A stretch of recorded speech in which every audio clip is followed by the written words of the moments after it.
welcome to or back or whatever, just objectively correct. Uh, it has been a chaotic 48 hours here in America, and we're just gonna talk about TV shows and insult each other and have a good time. Uh, we're a day late. Jake was sick. Um, tried to make yesterday all about himself. Yeah, how are you doing, There are Jake? bigger fish to fry. I How are think you doing? I think I ate something that just didn't sit right, and yeah, I tried to make yesterday all about me. Well, at least there was nothing interesting going on, so you couldn't like.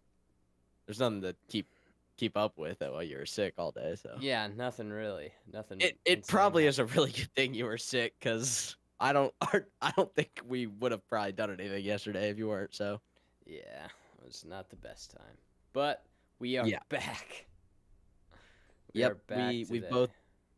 both seen. I am mad at you though because you were sick yesterday. I lost an hour of sleep for nothing. Yeah, So I gotta wake up an hour early on Wednesdays to watch the new Terminalist episode. at least it's peak though. It's um, not like I Peacemaker. mean, It's not peak peak. has It's lost good. all It's peak has good. lost all meaning of the word. So It's a peak. I mean, the peak is like lower than it I mean, used it's to not even be. a peak though. It's not even a peak because the peak is Terminalist season one, and that's better than this. So That's true.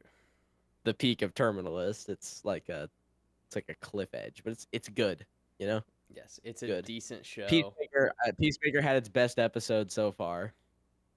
Really? Um, 3? yes, yes, three I was the mean, best episode. So yeah, it was the best, but it's like and we're gonna get into still that. bad. There are a couple things I do want to talk about briefly. Just some big news going on in the entertainment space. Not obviously the big news going on everywhere else, as I remember how to do this. Where is it? I always forget. I forget how to do this every time. Hold on.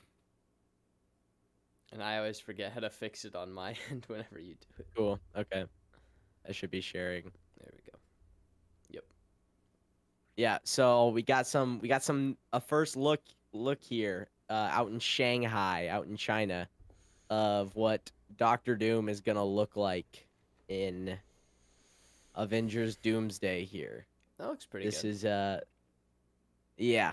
I mean, it's in China, so that's where this is revealed. That's where also almost all the money's gonna be. Yeah. Do you have any thoughts on this? You're looking at it looks like there's some like runes, some chainmail action. Obviously, we got a little something here. It's like a little bit of action, you know what I'm saying? There's the helmet. What are we thinking? I think it looks good. I mean,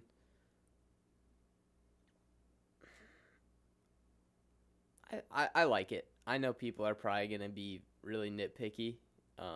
I hope the green's more green. I hope that's just like Yes, nature of the photo. I That's do. the only thing I'm kind of like. I do hope it is more like vibrantly green. It's kind of really dark, but the actual armor I do like.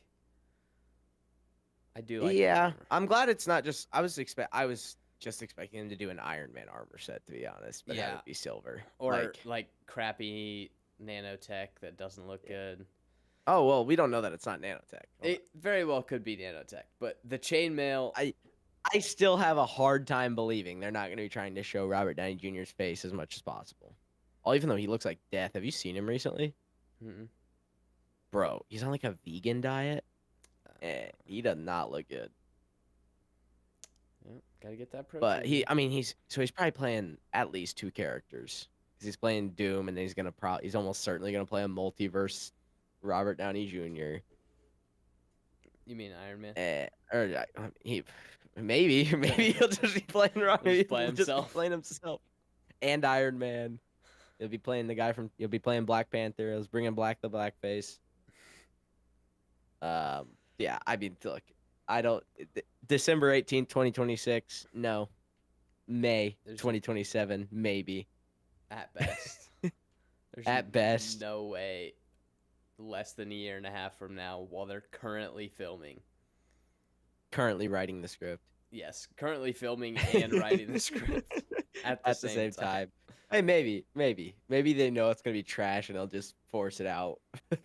um, I mean, maybe. I hope not. it's gonna be this movie's gonna be a pile of crap. I mean, Like, there's like I don't. it's not gonna be good. As long as I can get a couple cool moments, I'll be like, that was better than I expected. They did. They also there's like some light show, like hologram show going on, and they showed like it's like the comic panel of where Doom rips Thanos' skeleton out. Mm-hmm. They showed that in the light show, so I think that they're like that might be in the movie or something. I mean, that could be cool. It's a cool comic panel. Yeah, I mean, I don't know how it'll fit this movie, contextually into anything and make this sense. might be the most like poorly written and executed film since Doctor Strange: Multiverse of Madness. Yeah, Which over the last over the last week or two, I've been going back down the rabbit hole of just how awful that film is written. It's a mess. This will probably be worse. I mean, But then again, that's multiverse storytelling in general. yeah, I mean, it's a multiverse thing. They haven't introduced the character yet at all. He's not even in the universe. The Fantastic Yeah, Four isn't in the universe. Like, they're also it's so the universes are going to be fighting each other. I guess spoilers. The universes are going to be like fighting each other is the thing. So like the X-Men universe is fighting the Marvel universe is fighting the Fantastic Four universe. but that also doesn't make sense because at the end of Thunderbolts, the Shut up. Fantastic Shut Four up. You came don't know in. ball. So. Shut up. Nope, shut up. You're media illiterate. You're just a racist. I You just don't don't. like strong women. I just don't understand peak cinema. I guess. Yeah, you just don't get it. Now more of like a this this has not gone anywhere yet, but this was just announced today on the Wall Street Journal, which I'm on their website. I'm not on a view behind paywall website. Um so Paramount is attempting to buy Warner Bros. Straight up. That's a big move. I mean, they'd get. Yes. They'd A get lot. a lot. They would get kind of mention it here. They would get Barbie, they would get DC Comics, you know, and then a bunch of HBO shows like White Lotus and all that. Uh well, first of all, this is probably isn't a good thing in a sense of like it's just shrinking more. Yeah. Studios are shrinking. You know, the three studios that are like I guess quote unquote studios that aren't like Amazon or Apple who could quit making movies tomorrow and their stock price would be completely fine. Is Disney, WB, and Paramount. Yeah. You know, and Yeah. WB is not doing good as far as like being extremely in debt goes. Which, by the way, they have way too many properties that should be a thing. They have Harry Potter. I guess this is more like what they would have. They have Harry Potter. They have some version of Lord of the Rings rights that aren't the ones that Amazon has, which is extremely unclear to me. Yeah. I don't know. I don't know It's who like owns what. it's like they own different pieces of Tolkien lore. Well, WB's It's very making weird. the new Lord of the Rings movie that comes out in 2027, The Hunt for Gollum. That's gonna be That's terrible. that's WB. And then obviously Rings of Power's Amazon. Rings of Power is the most abysmal thing I've ever seen. No, it's not gonna. By the way, Hunt for Gollum's not gonna be terrible. Ian McKellen and what's his face who plays Frodo is coming back. So, do you hear those keys jangling? Yeah, I mean, oh, look. Like, yeah, they were great. Are you gonna give them a good script, or what's up with that? Are you gonna give them a good? Speaking of good scripts, WB and why this could be good, maybe they would immediately restart this whole DC stuff. James Gunn is talking about I I guess it's not Superman 2. So Man of Tomorrow is the spiritual sequel to Superman, but it being called Man of Tomorrow and not Superman 2 Man of Tomorrow or Superman Man of Tomorrow. Apparently it's just going to be a movie with a bunch of characters in it. And James Gunn, who I'm sick, every tweet, James Gunn confirms, James Gunn says, James Gunn this. I don't care, bro. Make something good. um, but he said so Lex and Superman are going to team up. And You Yeah. gotta put more work in before you can do that, bro. Like the entire first movie was like Much a Lex movie as it is a Superman movie. the entire first movie is like they hate each other, and the ending is like he still hates him. He's gonna do anything he can to kill him and ruin But his look, life. his dog threw him around. And I was so curious because the last Hollywood strikes, right? Which I guess that's all the tweets I had to show. So I'm gonna take away my screen share because there's something else that I'm gonna talk about here. And the last Hollywood strikes were all about this like AI, and I was like, and I've always been like, well, I don't even think AI can do that well. And then I was getting curious because when I watched season 2, episode 1 and 2 of Peacemaker, I was like, James Gunn sucks at writing. Superman sucked. Can AI do a better job of making a Superman movie? Now, keep in mind, this isn't fully scripted, so there's no dialogue. But I asked Grok, a free AI that you can use to adapt John Byrne's Man of Steel, which is, a very quintessential Superman origin. Asked him to adapt that into a Superman movie. So, Jake, I'm going to read out. Now, Grok gave me a full outline, essentially. I'm going to read this for you. And I want you to tell me how hype you are for I guess when it was James Gunn's Superman. How hype are you for Grok Gunn's Superman? Superman's So, Grok. yes, Superman's Grok. So I asked Grok to adapt John Byrne's 1986 Man of Steel comic series into a 2-hour film, so to essentially get the same runtime. Now, Grok titled it Superman the Man of Steel. We wouldn't title it that because obviously the Man of Steel came out. Zack Snyder, that whole thing. This is not Zack Snyder, okay? Just got to get ahead of this. I would call it Superman the Man of Tomorrow. That would be what I would have titled it. So Act 1 is going to be Origins and Discoveries. This is 0 to 35 minutes. This is all about Krypton. The film opens on Krypton, a sterile advanced world facing ecological collapse. Jor-El and Lara prepare to send their infant son, Kal-El, to Earth in a small spacecraft to save him from Krypton's imminent destruction. Jor-El's warnings to the Kryptonian Council are ignored, emphasizing the hubris the planet explodes as Kal-El's ship escapes, setting a bittersweet tone. Obviously, there are some The Man of Steel elements in there because there was adaptation from Snyder. And the one thing you can't say about The Man of Steel is the Kryptonian stuff was very good in it. That's one thing you can't discredit Snyder for. Yeah, you can discredit him for most of the other stuff in the movie. That you can't take away. That was all done really well. And that's something James Gunn was horrible at doing. Yeah. Start a harem, Clark. That was his opening scene. That's about 5 minutes. The next 15 minutes of the film are set in Smallville. I also like this because in Krypton, in John Byrne's run, it's like 2 pages, and then you literally like never see them again. I do like them being more involved, but they get to that because this is 15 minutes Smallville. Give me a second. Kal-El's ship lands in Smallville, Kansas, found by John and Martha Kent. Kind, childless farming couple. They name him Clark and raise him as their own, hiding the spacecraft. A montage shows Clark growing up, discovering his powers, super strength, speed, and vulnerability. As a teen, he struggles with being different, confiding in the Kents. Jonathan teaches him to use his abilities responsibly, emphasizing humility and helping others. At 18, Clark has a pivotal moment. This all sounds very, a lot of this sounds Zack Snyder, Man of Steel, but we'll keep going here. At 18, Clark has a pivotal moment. He saves a school bus from a crash, but is seen by his peers, causing whispers. This is obviously what leads to the infamous "Let Them Kids Die" from Maybe Snyder's Man of Steel, which we would not be including in our die. I would not be including perhaps "Let Them Children Die." That is not in the comic. That is in exclusively Snyder. Feeling alienated, he talks to Martha, who reveals his Kryptonian origins and shows him the ship.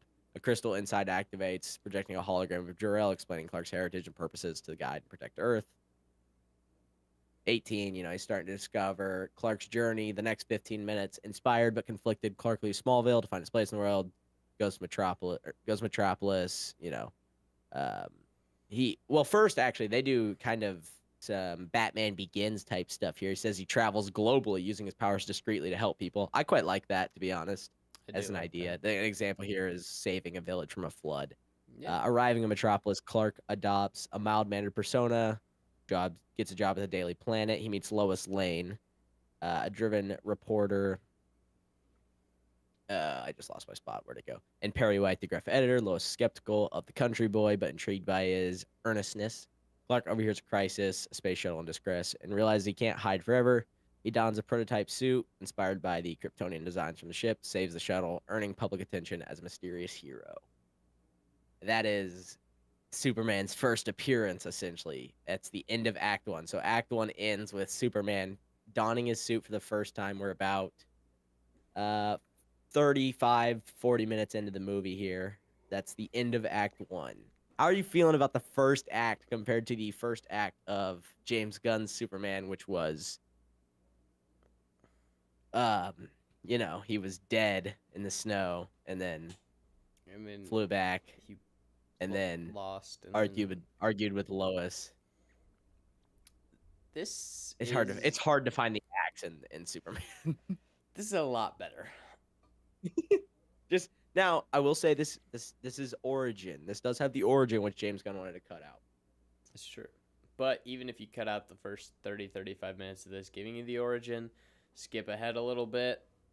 Let's get to that here. It's Because probably Act gonna 2 be is about better. him becoming Superman. Metropolis and Superman's emergence takes about 20 minutes. Clark refines his Superman persona, adopting the iconic costume designed with the help of Martha, incorporating the Kryptonian symbol. He begins performing public rescues in Metropolis, earning the name Superman from Lois's front page article. Lois investigates Superman's identity. Competing with Clark at the Daily Planet, their chemistry grows, but Clark keeps his distance to protect his secret. Meanwhile, Lex Luthor, a brilliant but narcissistic industrialist, views Superman as a threat to his influence over Metropolis. Lex begins researching Superman's origin, suspecting he's alien.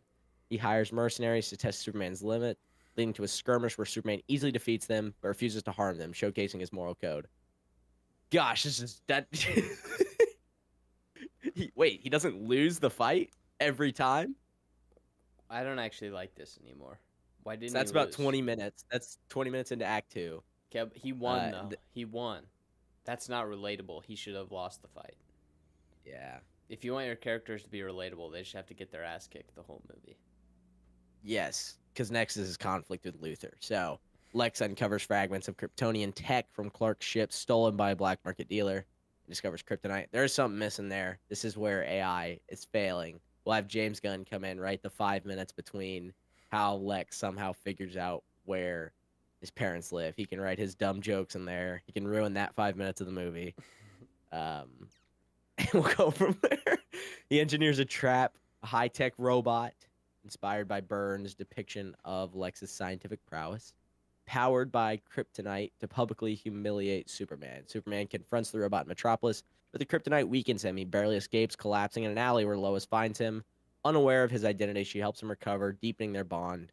Clark, shaken, consults Jor-El's hologram, learning about kryptonite's origins and his vulnerability. Second act low point. Look at that. Wow. Now he loses because we're in a second act low point. This is basic storytelling. This just sounds like a great movie. You get personal stakes. Clark returns to Smallville to reconnect with the Kents, grappling with his dual identity. Jonathan advises him to embrace both Clark and Superman as humanity and strength. Lois, investigating Lex, uncovers his illegal experiments but is captured by his men. Clark learns of their danger through a Daily Planet alert, setting up climax. Look at that. Act 2. We have a low point. We're setting up the third act. We're setting up the big showdown. Superman's got to save Lois from Lex. Act 3, Hero of Metropolis. This is going to take up the last 40-ish minutes of the movie.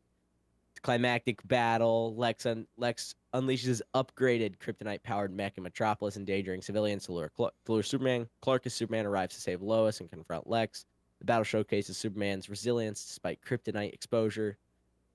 Using strategy to destroy the mech's power source, Lois, freed during the chaos, witnesses Superman's heroism up close. Lex escapes, vowing to destroy Superman, planting seeds for future conflicts. Look, we're getting sequel set up. What? We're not going watch Peacemaker season 2. It's the sequel. It'll answer all your questions. Keys. Resolution and legacy. Superman is celebrated as Metropolis' hero, but Clark remains humble, focusing on Daily Planet. Lois grows closer to Clark, suspecting a connection to Superman, but unable to prove it. In a quiet moment, Clark visits Kent's, reflecting on his role. Jor-El's hologram appears one last time, proud of Kal-El for becoming Earth's protector. The film ends with Superman soaring above Metropolis at sunrise. I'd imagine John Williams' theme playing at this point as Lois narrates a Daily Planet article about the Man of Steel, or the Man of Tomorrow in this context instead. The post-credit scene. We even got a post-credit scene here. Wow. That's better than the one in Superman. Lex, in his penthouse, examines a new piece of Kryptonian tech, hinting at a larger threat. For example, Brainiac or oh, I probably said his name wrong. For a potential sequel. That's Grok's James Gunn's Superman. Not bad, Grok. Not bad. I'm going to blow through this much faster because I did ask Grok to make one without origin. Because I was like, you know what? That's unfair, though, because anyone can write Act 1, 2, and 3 if you have the origin. James Gunn was working with much difficult tasks because he didn't want to do the origin because it's been told before, even though Superman, I feel like he probably could have done it. It's not Batman. We haven't seen the pearls fall in the alleyway 35 times, okay? I think we can see Krypton explode one more time. This one's not too much different. A lot of it's similar. The opening scene, the film opens with a high energy sequence. Superman saves a collapsing skyscraper during a construction accident, showcasing his strength, speed, and precision. Citizens cheer, but media pundits on screens debate his influence, hinting at public division. Clark Kent, reporting on the scene for the Daily Planet, overhears criticism that Superman's presence attracts danger. We just, in 5 minutes of this imaginary Grok thing, did a better job of both introducing Superman as a hero and at the same time building a media against Superman narrative than all of Superman, which that was a main point in James Gunn's movie. It was like that was the plot. That was like half the plot. This is like the opening scene. Stops a skyscraper to save lives, but people are complaining. Bro, okay. And then they go through some scenes setting the stakes, essentially, seeing his life and relationships. That's kind of 15 minutes after that. The next 15 is where the threat emerges. All about Lex's plan, whatever. There's a staged explosion that lures Superman, kryptonite beam, all this. That's the end of Act 1. Was Lois digging in to try to figure out some stuff going on about kryptonite, what's all there.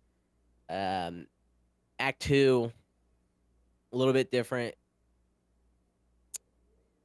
Of like, it's a different plot essentially, but the point is, this is better.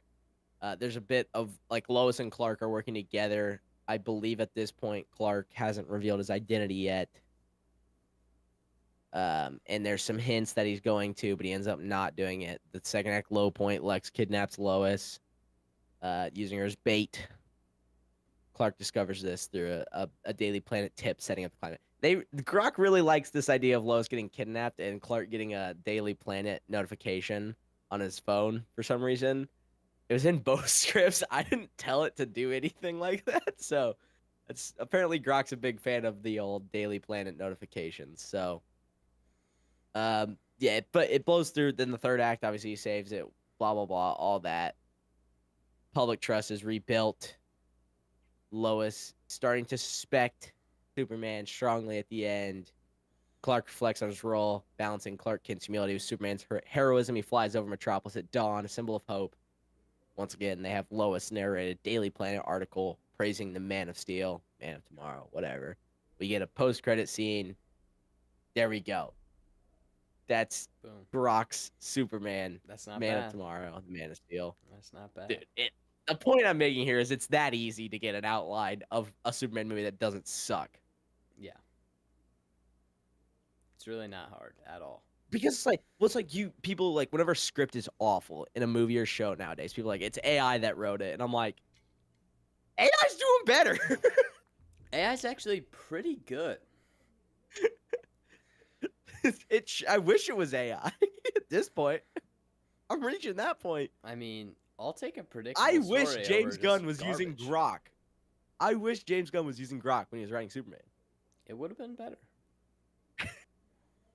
Even if he included like a tenth of the stuff in this. Just that opening scene alone would have elevated the movie greatly.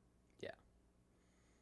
This idea of him actually, being a hero, not losing every fight. He's a symbol, all this stuff. He's not a freaking grape ball sent from Krypton to conquer the planet. He's not a freaking Viltrumite.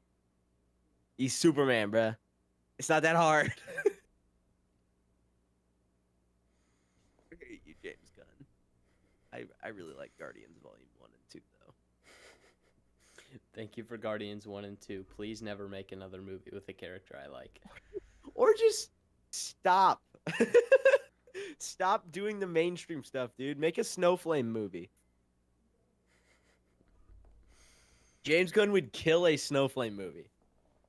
Snowflame's a character who loves cocaine and just snorts cocaine constantly. Just make that. Let talented people make your other movies Or that are important. have And maybe make a plan. Yeah, maybe make a plan. Or That'd be have him go right for The Boys, dude. Like,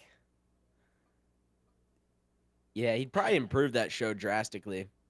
Although I don't at this point I think the boys' relationship is too developed that they're not a ragtag team anymore. that's true. Although they haven't really developed at all. They all develop and then immediately They are still a undevelop. ragtag team. Every single but there's season, it's no- like they're developing, and then at the end of the season, it's like, nah, they didn't. That's why that's why they were gonna do the Authority. Yeah, That is the boys. yeah, Yeah, James Gunn loves Garth Ennis. yeah. Well, heck, Garth Ennis has a better understanding of Superman, and I don't like Garth Ennis because he hates superheroes. Wrote a good Punisher series though. You should read Punisher. What's it called? Punisher. Welcome Back, Frank. Legendary stuff. Good work. I really hope that's what they do. That's where the rooftop scene from Daredevil season 2 comes from. It's directly from that comic run. Garth Ennis hating superheroes is actually pretty good at writing Punisher because Punisher's not a superhero. He just kills people. Yeah, he likes like 3 superheroes. He likes Superman because of his purity. He likes Captain America because he's a soldier. And that's easier to write for him, I guess. He likes Punisher. He doesn't like any of the other ones because he's a sad person. And he made The Boys, which that should tell you all you need to know. Yeah. He didn't make the show The Boys, which is way worse.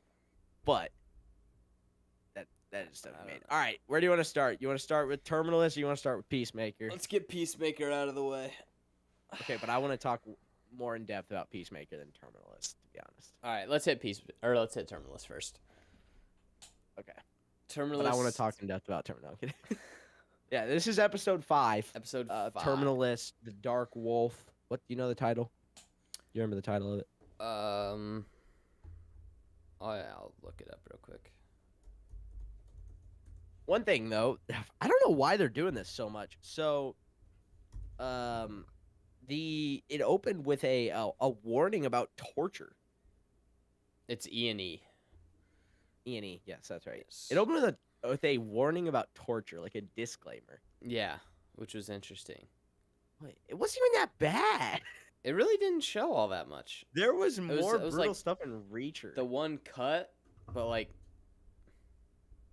Dude, I watched Pedro Pascal pop a dude's kneecap off. Was that in The Last of Us? I know it was in the game The Last of Us. I can't remember if it was in the show, actually. But I don't remember. But I mean, I watched Pedro Pascal get his head crushed. but that's not torture. In Lord of the Rings. I know, but Pedro Pascal. You mean Game on of the... Thrones? Yes, Game of Thrones. Good. Look at this guy. He doesn't know his Tolkien from his George R. R. Martin. No. Casual. No. Casual. No. Casual. Tolkien would never leave his series half written and then refuse to let other people finish it. Yeah, Tolkien was trying to just make it all one book. He wasn't trying to do He wasn't trying to do no big release. He was like, nah, I'm not trying to wait. I'm trying to finish all of it right now. He wrote it all, and he was like, "Here's my book," and they were like, "Dude, this is 50 million pages. Make it more." And he's like, "I'll do 2." And they're like, "No, Like, no, dude, write more or write less. Cut it up. split it." And then he's like, "Okay, fine, 3, and I'll throw in some bonus stuff." 3, and then we'll get silly. Have a couple world building books.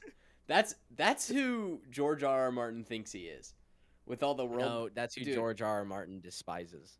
no, that's who he thinks he is, dude. With all the little world building books he does, he thinks he's I'm Tolkien. saying, I'm saying he's trying to He's trying to be better than Tolkien. He goes at him actively. Bro. I don't like George R. R. I saw people talking about.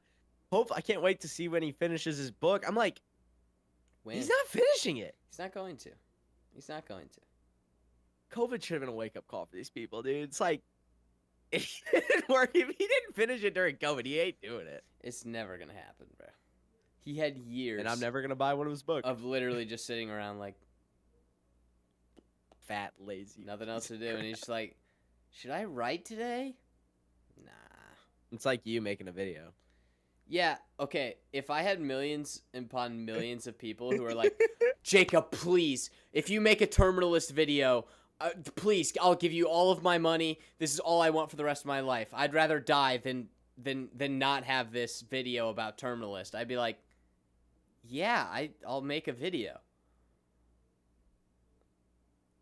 But you're not. I mean, I'm going to, but I'm gonna take. I'm gonna pull a George and take my sweet damn time on it. Yeah, but I think you're also too much like George. You're not actually working on it. There's, I have concepts of a plan. You're not making a video.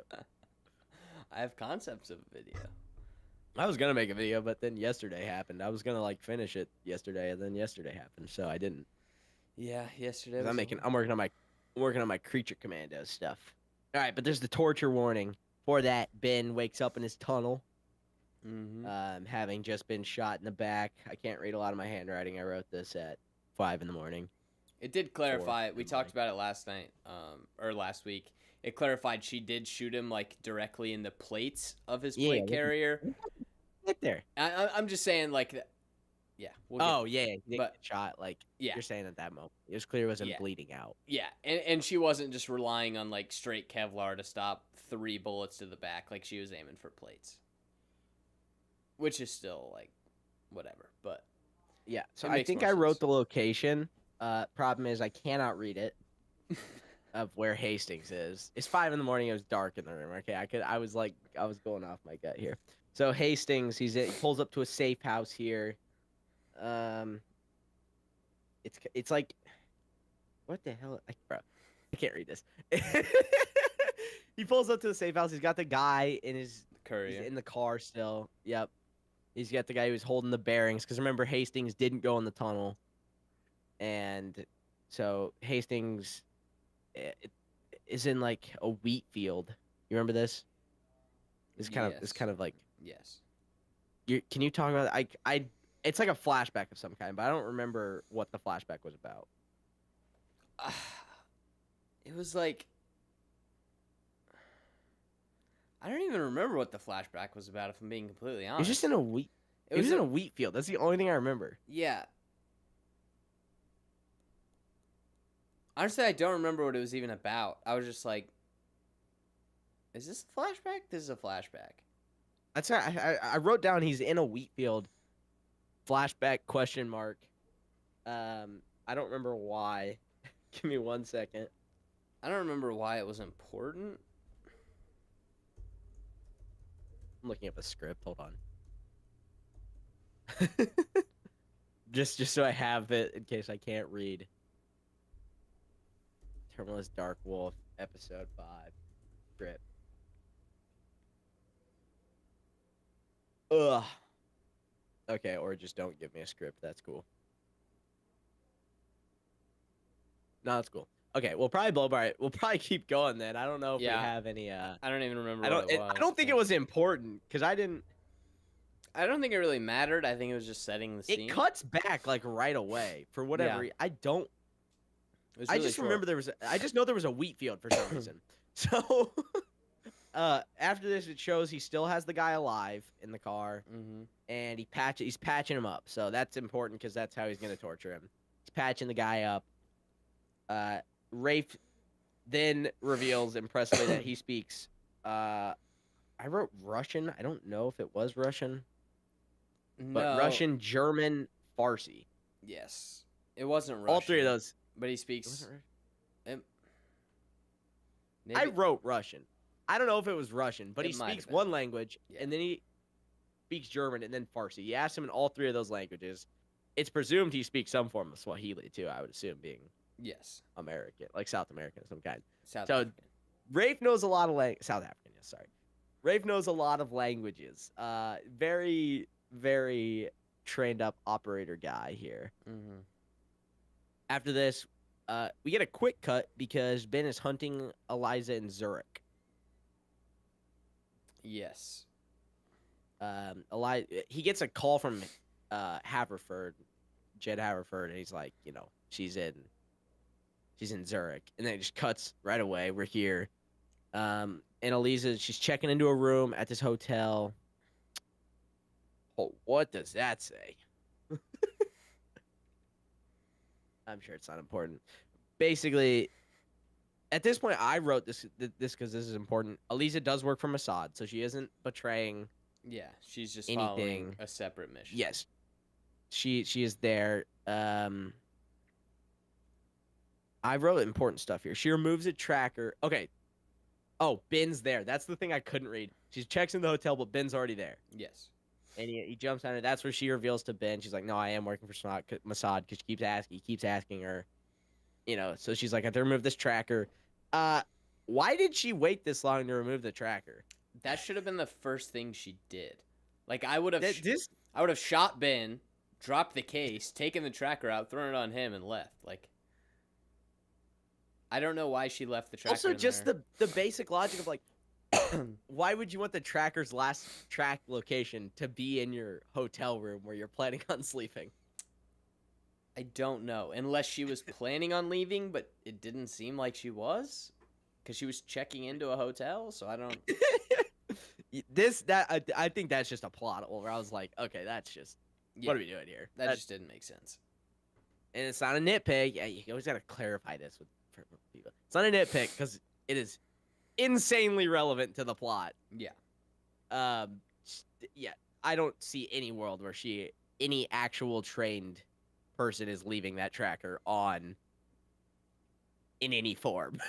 No, unless they're specifically leading them to a certain location for like a reason, then they're not doing that. And maybe it's like she was doing that and she was thinking Ben wasn't going to be there or something. But like, why? Yeah, it's pretty much, I'm going to be honest, it's pretty much impossible to like actually. I can't justify it because it's not like she was trying to like meet with them, because then they got there and her and Ben literally just like the next scene they just started killing everybody in the building. Yeah, it's pretty like, yeah, that's just not a thing that would happen. Yeah, but then She removes the tracker. Yeah. They're attacked pretty much immediately after she gets the tracker off, proving our point of this is stupid. Why did she not already have the tracker off? What are you doing? Yeah. I have a lot of question marks written here. It's just like, yeah, and I guess this is working under the assumption of like maybe the tracker thing didn't have an effect when I wrote this. So Haverford is what? This is a really important point. I can't read it. I'm like, did Haverford set them up? Now that's kind of like what I was like, it's, because he's asking. We get this whole thing. So this is I know what this is. She speaks Farsi, and Ben is like, what? And I'm like, dude, she's a Mossad agent. Yeah, like Hastings speaks Farsi, and yes, he's like, even removing that, she's a Mossad agent. Yeah. Yes, she's gonna know how to speak Farsi. What? That is the main thing. Mossad agent is the main language that Mossad agents would be attacking or whatever. Yeah. And he's like, you know Farsi? I was like, yes. What? Yeah. Yeah. So that was kind of. I think there's some writing problems in this episode, more so than in the other ones. Just briefly, I think last episode had some pacing problems of like, it felt like there was a whole missing hour of like relationship building between Ben and Eliza. And there was some other stuff. Oh, by the way, fun fact. If you had told me there was a Hemsworth in this show, because there is, one of the characters is played by a Hemsworth, Yeah, yeah. I would I would have said it was Rafe. I was like, somehow the guy who's playing Rafe is related to him because he looks like a Hemsworth. It's the fat dude. It's Landry. I didn't even realize that was a Hemsworth. Yeah, I didn't realize till like episode 3, I think, because like how Amazon has a thing where it pops up the actors. Yeah, the X-ray. I paused it and I was like, "What?" Yeah, that was mind blowing to me when I saw that out. So yeah, I was like, so maybe Haverford, because he's like asking them in Farsi, and they're like, it's like almost like, yeah, maybe they're not even. It doesn't even seem like they're really Iran. Yeah. Obviously, she's talking about like, she's like, Mossad needs me to get the shepherd.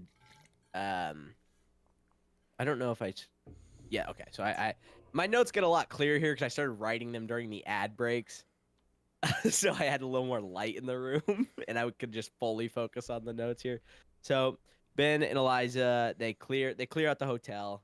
What were your thoughts on the action scenes here in the hotel? I thought it was good. I mean, it was like good fun action. Terminus just kind of does that well. Yeah, and obviously the whole thing is like he's not giving her a gun because he doesn't trust her. Yeah, yeah. I thought it was so he's doing it himself. Literally just clears it, most of it himself, and then he gets like jumped by the one guy, and I think she also kind of gets jumped, and then she gets a gun, kills that guy. She has the gun. She takes the gun because she's killing the guys while Ben's dealing with the one guy. Yeah. She's like trying to earn her trust back. That whole thing.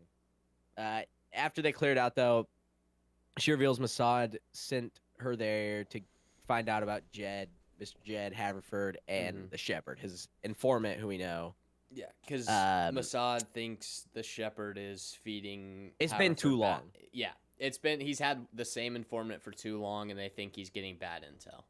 And obviously, we think our theory is just probably one of those guys from the Iranian plot that we don't know what's happening not because. I just think that I don't like that plot. That's more what I mean when I say don't know what's happening. It's just like thrown in. It's like there. They're like it's there because you need to know these people for when it's revealed that one of them is the shepherd. Yeah. Like it's it's important stuff ish. They're talking about it, but it's not. It feels like a Peacemaker scene where it's like it's a scene that happens for the sake of happening. Yeah. Not because it ties into whatever. Whereas most of the show does a good job. Like this feels like it all ties together at some point. Then we go back to some Rafe torture. I believe this is where he cuts the guy. He's asking him all the questions on top of that. Before we get to some bigger reveals with that, it cuts back pretty quickly. Eliza and Ben are moving to Ben's E&E point. Mm-hmm. And Ben's... Yeah, this is where I have some writing problems again. I feel like Ben still is like he doesn't trust her, but he's still too like he's walking in front of her actively in many scenes. Like he wouldn't be doing that. It's like the reason we were okay with it in the tunnel is because he trusted her too much. Now he should adamantly not. He should not be walking behind her less than 24 hours after she shot him in the back. Yeah. Yeah, and I mean, I'll give him, like, he did take her gun after they, like, cleared the building, took her guns and mags, but, like, she shot you in the back less than a day ago, and you're just like, yeah, I'll just walk in front of her again. Because they're moving up to a building so that he can view vantage points, make sure they're not being tracked, all that. So I also wrote, like, Eliza's, like, this is where she has some twisted logic where she's like, and I think maybe this is I could say that I could understand this not actually being a writing flaw, and this is her character trying to do manipulation or whatever. She's like, just because I had another mission didn't mean I lied and betrayed you. And it's like, no, that's literally what you did. It's like, actually, you literally shot him in the back? Yeah. You actively betrayed the mission. And Ben was questioning her a bit. I can't remember exactly what specifically about, kind of just about the nature, like the bearings are different, all this. And he's just too trusting of her. He's too much like, back to like, you know what, you're onto something here. Yeah. Instead of like And you tried to kill me within 24 yeah, hours of right now. yeah. So, because this is when she's starting to get back in his good graces. Is this where my notes were a lot less specific at this point. I think this is where she's got the bracelet again, and she's like, something, my daughter, something. Yeah, she's like, I want to end this war so my daughter doesn't have to fight in the same war that I am. Yeah. Basically. It's like it's like, oh, that's something It's like, all right. there, I guess. We go back to the torture stuff. This is the big reveal where Hastings finds out that the guy Is German. actually works for B&D. He knew he was German, but he works for B&D, He's an ally. which is German intelligence. Yeah. The guy this isn't writing fault. The guy just dies. Yeah, he literally just dies. He gets like one more word out, and then he's just dead. And then for some reason, it's like, okay, maybe he was bleeding out. For whatever reason, Hastings does CPR. He's bleeding out though. It's not like Exactly. Hastings would have no reason to think that he would need to do CPR. There's like 3 things you have to do CPR for, which Hastings would be actively trained on, being a SEAL. Because if you do CPR when you don't need to do CPR, you're gonna damage someone. I mean, even if you do it when you're supposed to do it, you're going to damage Yes, them. but you're doing it to save their life. Whereas this Yes. is like, you're just like shattering their ribs Yeah, it's and like, they're dying. I'm just breaking their ribs for no reason. Yeah, if the guy's bleeding out, which is, I guess, kind of the thing that would make sense to be like why he died, although it's not super clear. It'd be like, okay, cool, you're making his heart pump so that blood leaves his body faster. Yeah. It's like So, yes, and the guy also has the conveniently timed death of like, oh, I'm gonna tell you everything you need to know. yeah, I didn't love that. That wasn't my favorite thing. I just didn't like how the guy just died. Yeah, I don't think Hastings would have gotten him that close to dying without like having all the information he needed. That was just that was dumb to me. I feel like instead of But it's also like he's not even close to death. and he then just he dies. and then he's just dead. Like he just died because he was tired. Yeah, and what I didn't, he had the like pretty bad stomach wound. It was like Hastings just kept reopening that instead of like cutting his fingers and toes off. And again, CPR. He does CPR. Yeah. Well, it's just like, that's kind of just like, I'm saying just the torture part. Like when you're torturing I get him, what you're saying. like the potentially life-threatening injury is what you keep reopening when you need them alive. Like you could slit his throat at any time and kill him, or shoot. Like you can kill him. Do like the Japanese freaking, that thing. like under the in fingernails thing? yeah. No. Yeah, that thing. But Stick just tanked it because Stick's a goat. Yeah, he's Stick just like, he's like, what you got more there, no boo, you nerd. Give him hell, Maddie. Yeah, the CPR thing, I was like, okay, this is just not what would happen. I don't know if Jack Carr wrote that in the book, and maybe there's more. I would have to assume there's more detail on why the guy died in the book. Because I don't think he just dies, and then CPR is like, okay, now I'm doing CPR. Now Hastings is like, now I'm doing CPR. It's like, what?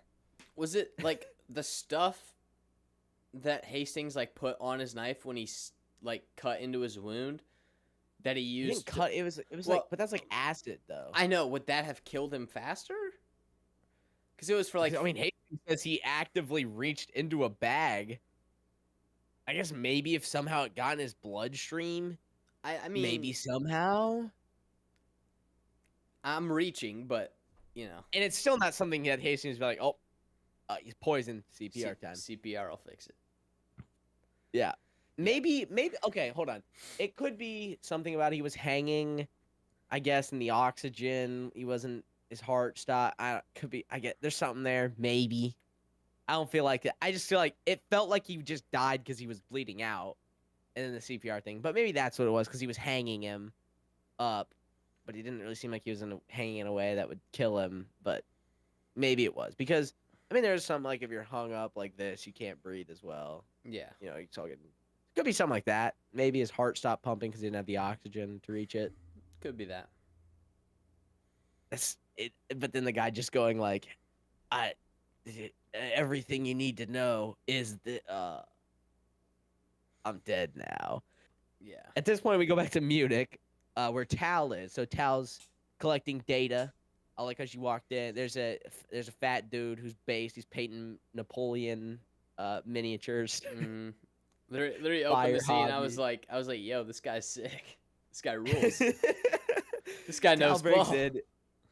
She puts the tape on the computer there, and she's actively starting to take the stuff from the computer. Mm. But she's spotted because there's a Yep. camera on the shelf. Tal. Then there's a fight. So Yeah.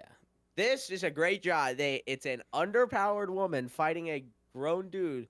And bro, when she put him in jujitsu, I was like, oh, here we go. It's gonna be some boat. And then he just slammed her. I'm like, yes, that's what happened. Dude, when he slammed her against the fridge, I was like, I feel like there are times where she tanks a bit too much.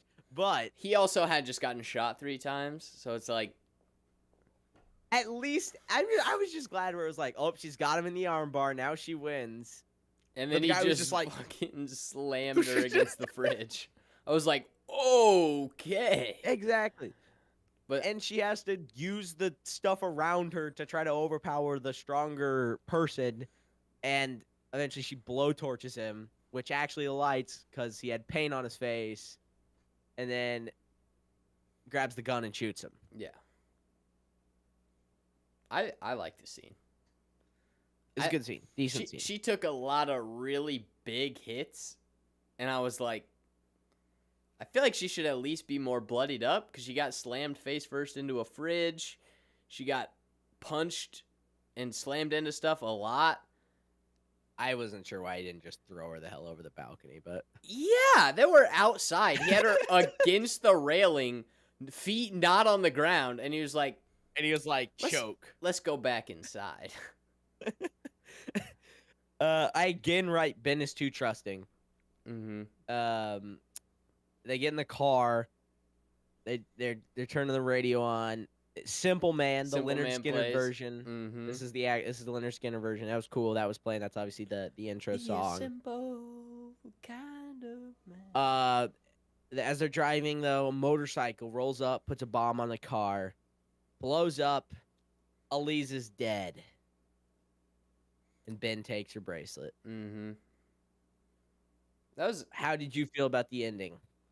It was good. I didn't see it coming. I didn't think she was gonna die for at least another episode. I didn't. I was glad I'm glad she's dead, to be honest, in the sake Yeah. of like. I just want Ben to do cool stuff with Hastings. I was glad she's dead just because I was like, she's just a walking plot problem, a character problem, in my opinion. Or it's like, nope, Ben, just trust her now. Mm-hmm. On the only motive being that she likes her daughter. Yeah, she needs to be dead. I thought it was going to be another episode till she died, but so I was also glad because I was like, that explosion is huge. Someone's got to be dead. Yeah, and it was on her side of the car too, so it's like maybe Ben lives. If she lived, it would be kind of crazy. Yeah, it was directly above her head. I think she should have been dead. Luckily, she was. Yeah, Seemingly, they technically didn't show us. they just showed fully. They showed bloody arm. She's dead. I think she's dead. If this was a Marvel show, though, I would assume she's coming back to be revealed as the power broker in the final episode, or she's the Scarlet shepherd Witch villain. She'd be the shepherd. That would be that would be the Marvel show. What are we? Some kind of the shepherd? What are we? Some kind of Mossad? And then what is this? Some kind of terminalist dark wolf? I had to get away, Ben.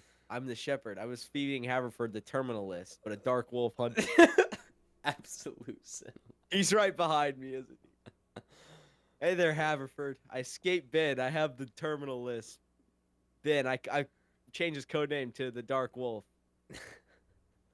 He's right behind me, isn't he? Greatest show ever. I am Terminalist the Dark Wolf. Bang bang. Absolute cinema. Also, Patrick Stewart. shows up. Rafe kills him for the 5th time on movie screen. Also, I'm going to show up later and get my friend's wife and child killed. Post-credit scene cuts to the boat after Terminal List, only to reveal Chris Pratt intentionally missed him. And he was like, "You're going to help me with marking the names off my Terminal List season 2." First, though, there's someone we got to find. Terminalist. We're putting together a crew. But we need a CGI animal. Terminalist, written and directed by James Gunn. I'm putting together a ragtag group of SEALs. And we're getting Saul Agnew back from everyone thinks he's dead, but he's not because he's played by Sean Gunn. So he's coming back. Welcome back. And now James Reese is ready to move on from his wife, so he's gonna go find a hot blonde chick. And it'll be hey, he's gonna look who we're who's gonna play her? What kind of CGI animal should K9. James Reese have? Canine, for sure. For sure. The Dark Wolf is revealed to be the CGI animal. Ish is gonna be revealed to be the shepherd. Ish revealed to be a werewolf. But he's dark. But he's Ish was the dark wolf all along. That wasn't a racial joke, by the way. No, he turns into a werewolf, and yeah. He's the penis master. Yeah. How does this rank? Okay, 5 episodes in. I don't know if you can discern them all. How would you rank them so far? From worst to best, or least good to best? I really like the first episode. I mean, the SEAL stuff I just like that stuff. Second, I don't know. I need to go back. I can't remember 3. I don't remember 3 that well, I don't think. What's the big thing in 3? They kill, what's his name? That was 2. Denawe? Denawe was 2. Was it? End of episode 2 was Denawe.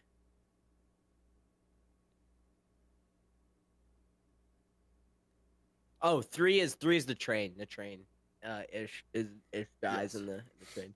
Yes. Okay, if I had to rank them, it's pretty clear for me. From worst to best, it'd be 4. Or from least good to best, it'd probably be 4, 5. I guess that's not a great sign, but I don't think the show's really trending that far downwards.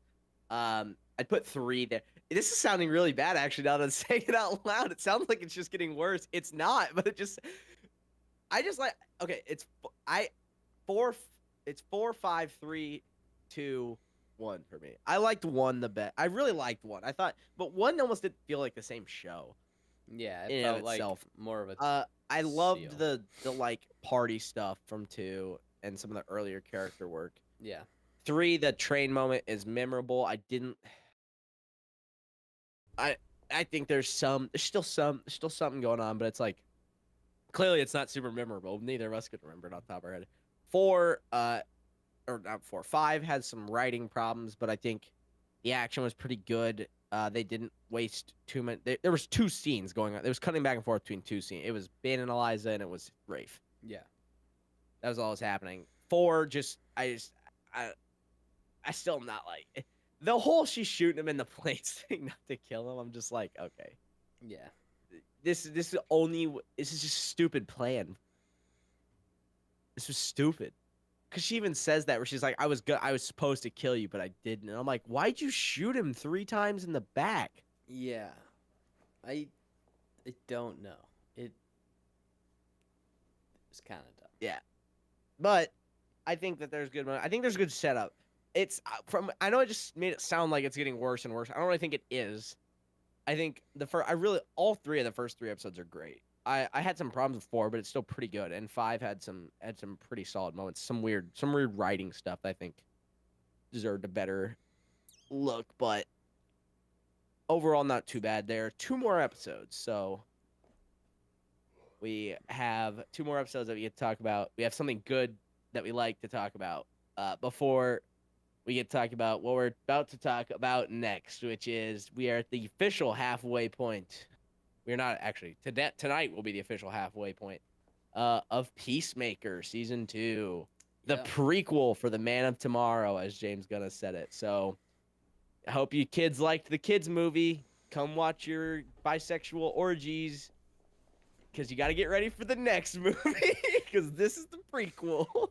Yeah, get ready to show your kids drugs, orgies, homicides, and all that fun family-friendly stuff.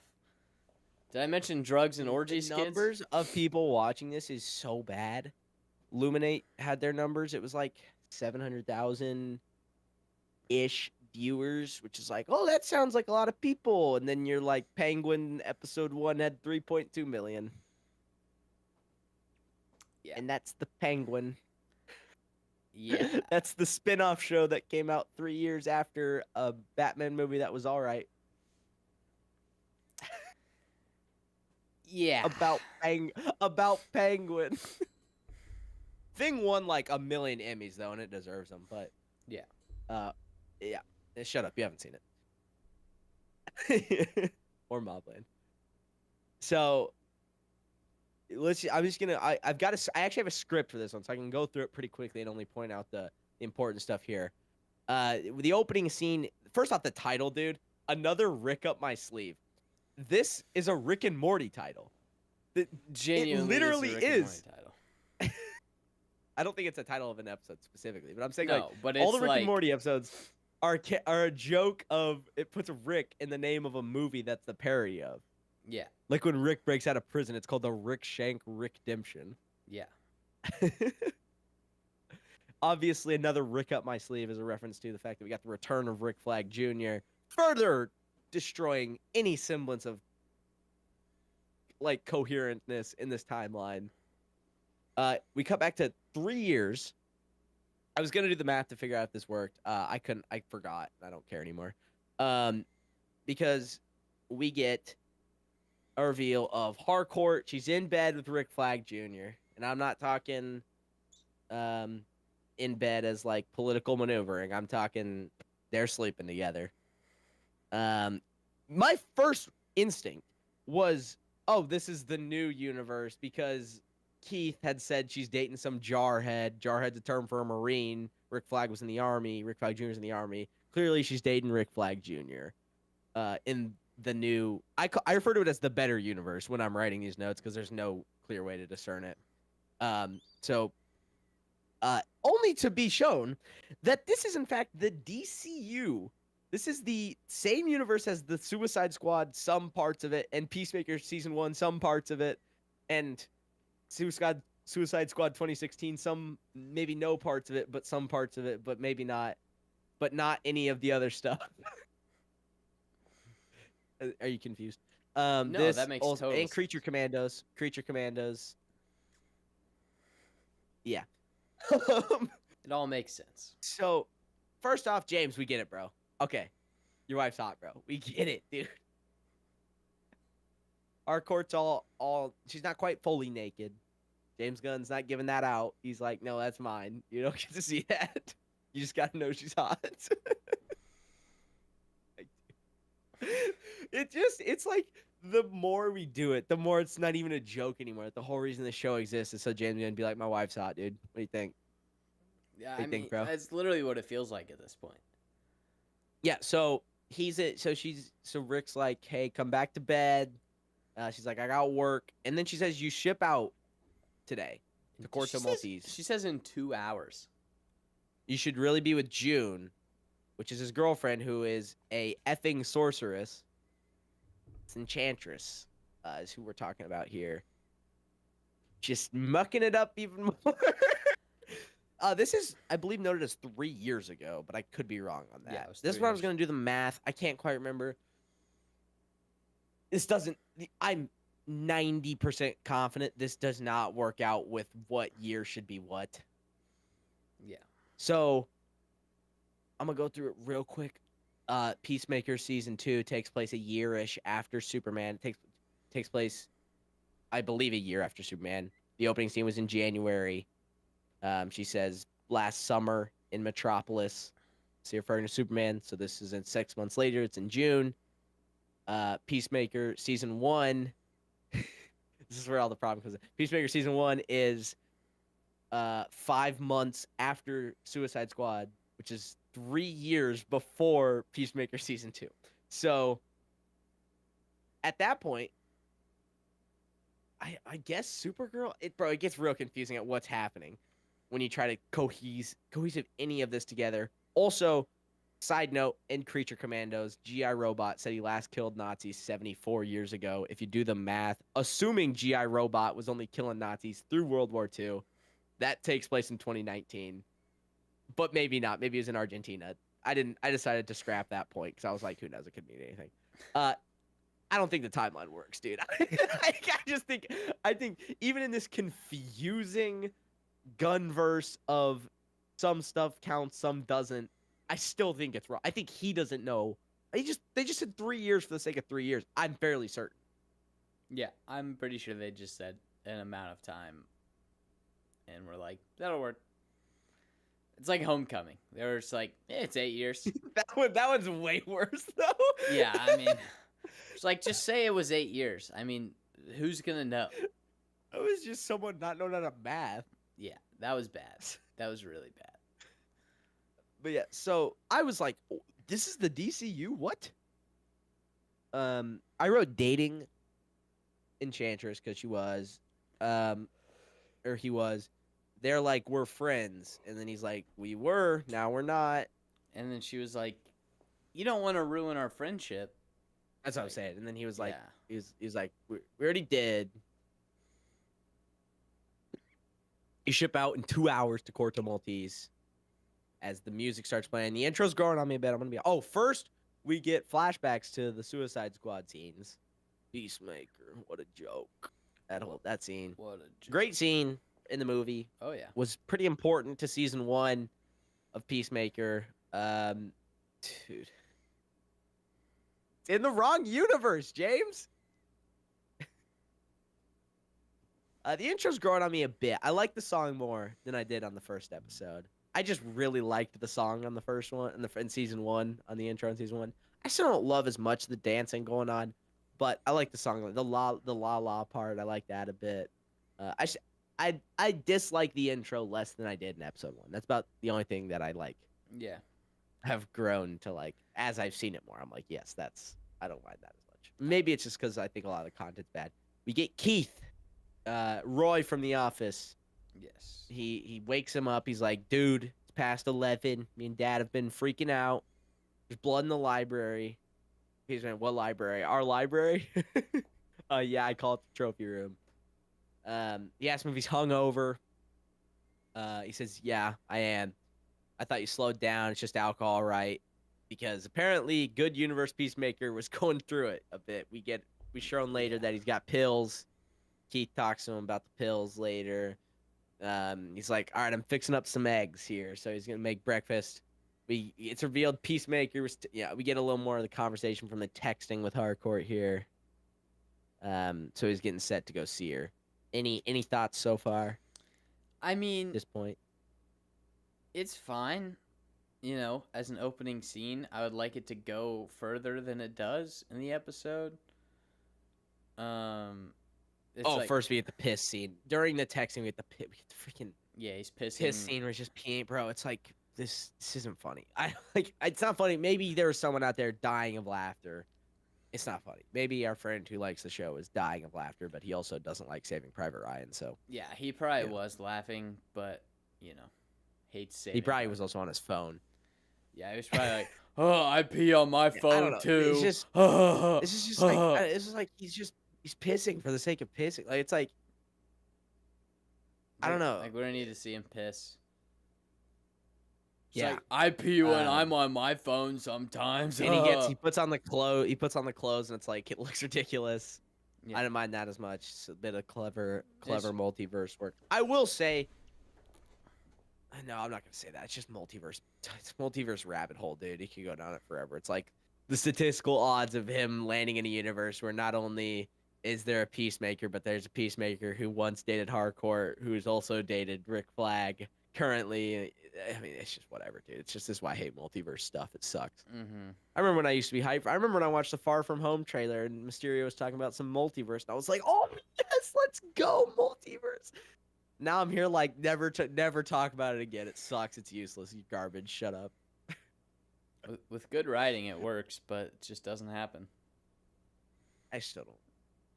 It's It just, only works if you. It only works if it's an accident, like in Into the Spider-Verse, yeah, where it was an accident that they showed up. If you have access to it, it doesn't work because you can just find a solution for every problem. yeah, So, he's going. He's Keith is making the eggs. And he's running out. He asked him, "Why do all my clothes look like Kardashians' furniture? Who are the Kardashians?" I thought that was funny, yeah. because it's like the Kardashians are so irrelevant. It's like, oh yeah, they don't know. In this universe, she never met Ray J, and he says, "Where are you going?" He's like, "I took your advice, going to see Hardcore." About to Jarhead, F him. Agreed, F him, F that guy. Before I go, pop quiz, pop quiz. I thought this dialogue was actually clever. I thought it was a good way of setting up, like, I thought it was a clever way for Peacemaker to gather information, and Peacemaker's autistic or something. It's like it's pretty known through season 1 that it's like through just him as a character. He's kind of a weird. He's an idiot to an extent. It's like it makes sense that he would, like, if the Peacemaker in this universe is even remotely similar, Keith would not be shocked by this, like him just asking random questions like this. Yeah. Yeah. Like him going, can you name the entire address, including zip code of Amelia Harcourt's workplace? Yeah. Yeah. What? Come on, it's fun. Yeah. I thought that was pretty good. Why should I know the address of Argus? He's like, oh, Argus. Okay, fine. Second question. That counts as right. he's like, hold on, I didn't answer your question. Can I borrow the keys to your truck? What kind of effing pop quiz is this? I don't make the rules, bro. Seems like you very much do. Why are you being so weird? Just answer the question. Why don't you drive your effing peace cycle? That's the correct answer. WTF. And then he gets on the peace cycle. It's kind of stupid, but I think I don't have a problem with humor. I have a problem with irreverent humor that's pointless and doesn't make any sense. Mm-hmm. When it's justifiable in the context of what's happening in the show, that's where I think it works. So I think Thor 1 is so funny because Thor is just hilarious out of the context of what's happening in the movie. It's not really funny one-liner dialogue that he's giving.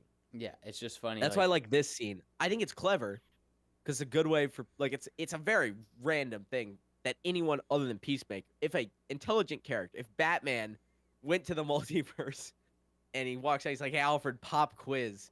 Name the address of Talia al Ghul's workplace. Alfred would be like, what? There's something wrong with you. No. Yeah. But it works with Peacemaker because he's got a couple screws loose. Yeah. You know, he was in prison for murder. Yeah. Do you have any other thoughts on this? This part's it was pretty decent, like sibling dialogue. It seems like a really stupid conversation I could have with my brother in an alternate universe. Or in your current universe. Or in the current universe. I don't. Maybe. I think you would. I think you could. It could happen, but you know, I think the dialogue was pretty solid. Yeah, it was fine. I thought it was clever. It felt natural. A lot of it could have been ad lib. They do a lot of that, I think, in this show. Yeah. I thought it was actually decently clever dialogue, which is kind of rare in this show. I'm just trying to. So he gets on the peace cycle. We had some music as he's driving. I like the way that I like what the helmet kind of looked like. I like the helmet. I like the peace cycle. It was cool. When he was riding down the road and people kept like saying hi to him, and it showed like in this universe, Peacemaker's a hero. It gets to see how much he should like this new world. Because I thought we were setting up this point if he's gonna stay in this world. So it's like it's just showing him. It's like this is the world. This is so much better for you. We get just He just gets pointless Flash. nudity, bro. Yep. It's I was like, just about to talk about oh, that. James, bro. Just a random lady flashes him, and it's like, dude, come on. You're like setting up a Okay, virgin. universe, and you have to have nudity in every other scene for no reason. Immature much? Virgin? Go back to your Marvel sissy boy content. This is a real man's universe. Just can't like mature writing. It's cool. Yeah, Cool. nah. Go back to your Marvel. Go back to your Marvel stuff. Yeah, you know why Marvel made so much money from 'Cause their 2008? movies didn't suck. Because their movies didn't suck, and you could take anyone to watch it.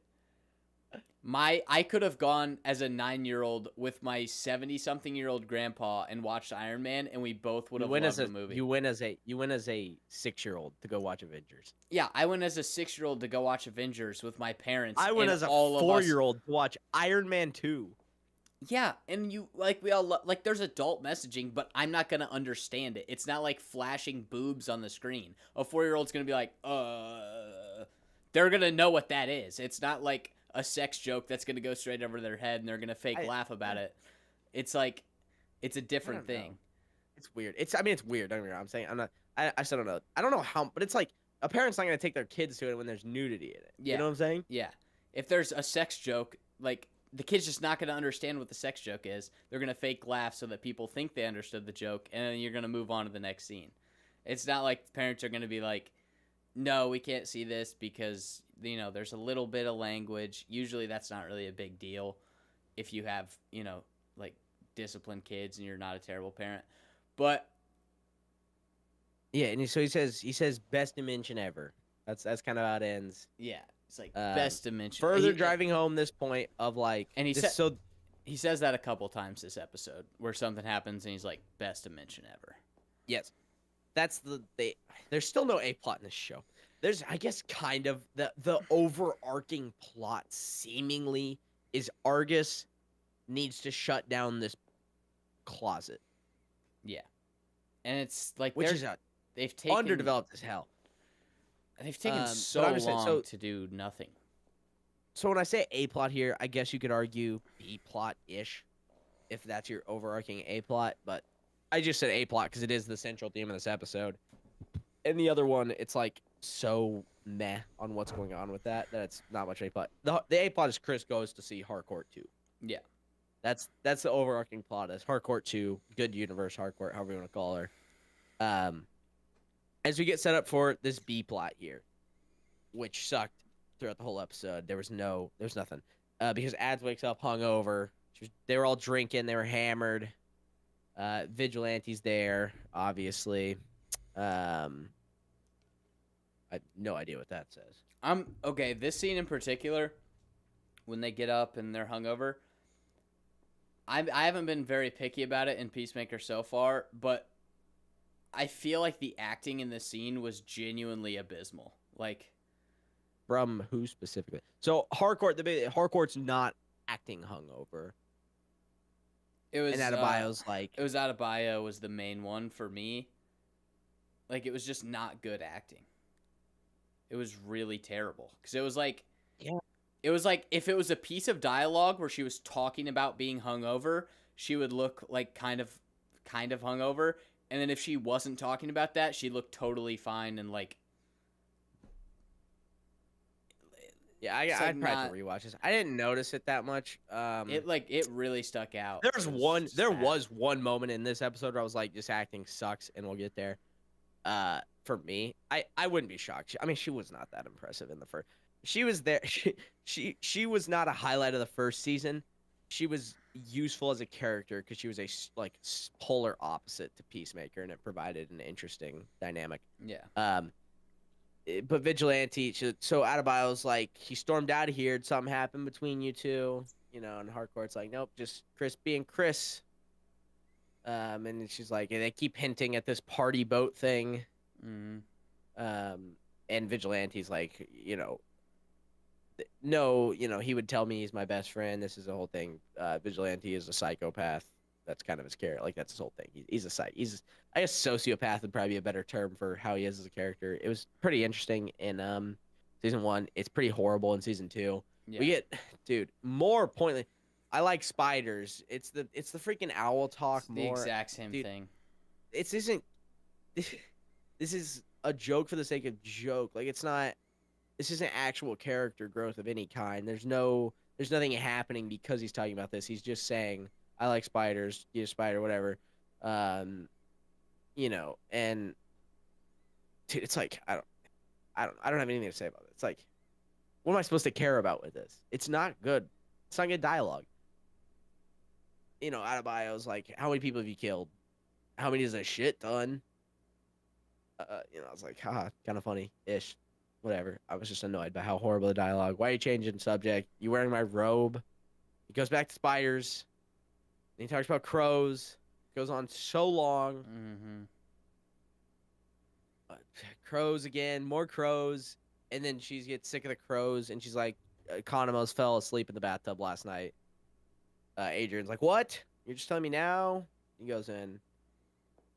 And then they talk like, more about spiders in there with the no, Economos. yeah, well, no, it's not. You just hear the audio of No, him no, fingering. Yes, but Not yet. Not yet, but later you get more of Well, not knowing how many eyes a spider has. so that setup of her going, there's something happening between you and Chris. That's the B plot of this episode. That's the only thing I can seemingly find as a B plot. There's sort of a C plot that ties into the overarching plot of the portal getting shut down thing. Like, dude, the rest of it, that was about it's like 15 seconds on screen. The rest of it was all irreverent humor that two people are going to find funny. And if they rewatch the show, they won't even laugh. Yeah. So that happens. Want to quiz me on some spider facts? That's how it ends.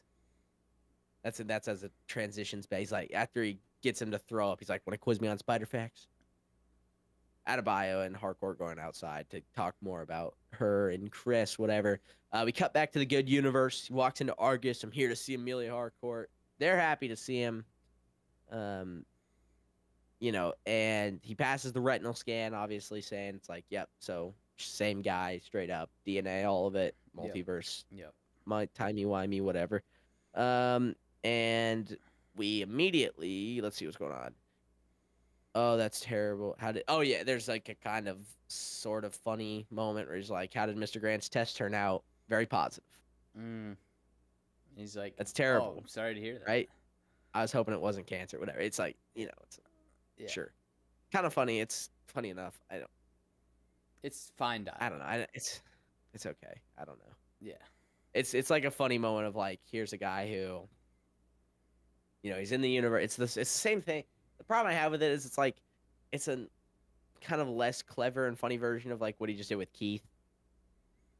Yeah. I guess, but it's also like a thing of like, I don't think they're gonna tie into this at all, but it would be a thing of like, oh, the guy I killed had a whole life over here, and he had relationships with people and all this. It'd be far more interesting if they did that. Seemingly don't. Maybe, who knows? Maybe they will. There's still a lot of show left, but he says Miss Harcourt will be waiting for you. We cut back to the B plot of Adebayo and Harcourt talking about like, oh, something happened. No. Are you sure? No. Harcourt. Yeah. And then Leota is like, he's hot though, and he loves you. I don't know. She sat by your bed for 5 days while you're in a coma. This is great. We're keeping it canon that Harcourt should have been super dead at the end of season 1. Mm-hmm. He wears a clown costume, dude. And this is like, bro, this is just regression of season 1. This is like character regression at its finest. It's like, this was the whole thing in season 1. She was like, he's ridiculous. I don't like him. He's this, that, and the other thing. But then by the end, she came to respect him and care about him. And now it's like, she doesn't. Shut up. So, even though it's been, if you do the math, 2.5 years since then, somehow, but also it's been like a month. Problem with timing. Mm-hmm. Why you maybe want to keep stuff consistent, James. Yeah. But until James Gunn says this is specifically canon, then it's not canon, according to Twitter. So I don't know. This was so stupid. Leota's like, you're more effed up than anyone I know. you're a train wreck. It's kind of this whole thing of like setting up. And it seems like this will finally actually pay into something later because in like the post trailer scene, it's like a post episode trailer. It's revealed that she's gonna get offered a chance to get back to Argus, all that, whatever. So dude, this whole thing is like kind of plot, but mostly sucks. And then it's like kind of a joke. Me and Chris is not a thing. It's never gonna be a thing. He know that. We're rehashing stuff from season 1 for no reason that doesn't make sense. Also, on the fact of like her the whole her character as a whole is ruined if she was good friends with Rick Flag because of how she handles him being killed specifically by Peacemaker, which she knows he killed Rick Flag. It's stupid. It's stupid. Like this episode completely ruined a whole bunch more stuff about Harcourt, who is somewhat interesting in season 1 and is just like whatever in season 2. But dude, I'm just trying to like he gets one ear that just like sticks. So they talk about dogs. Bro, it's then this is after Peacemaker shows up to Argus. He runs into Rick Flag, and it's kind of like tense because he killed Rick Flag, obviously in his universe. Rick is just a loser. I don't like. I don't like. He's just making Rick a weirdo. I don't know. I don't know why the alternate universe Rick is like an absolute loser. He's supposed to be funny. Like it's not really funny. It's supposed to be funny, and it's just not. Like it doesn't land. Like it's like, oh look, he's pathetic and sad, and Harcourt's gonna cheat on him with Chris. Oh, he's just an idiot. Like I don't know. He's just an idiot.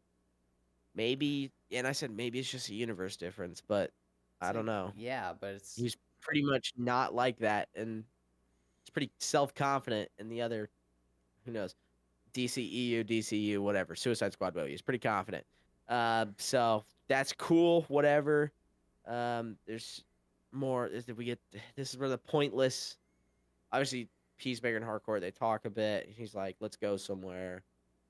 We do get confirmation that they know what they're talking about. They just call him a jarhead as a joke, even though he's not in the Marines. Just like whatever. I was gonna predict that Rick Flag was gonna show up. I haven't kept up with it. I was gonna make that prediction. I forgot because I didn't like the start of the show so much. Yeah. So they go outside. Whatever.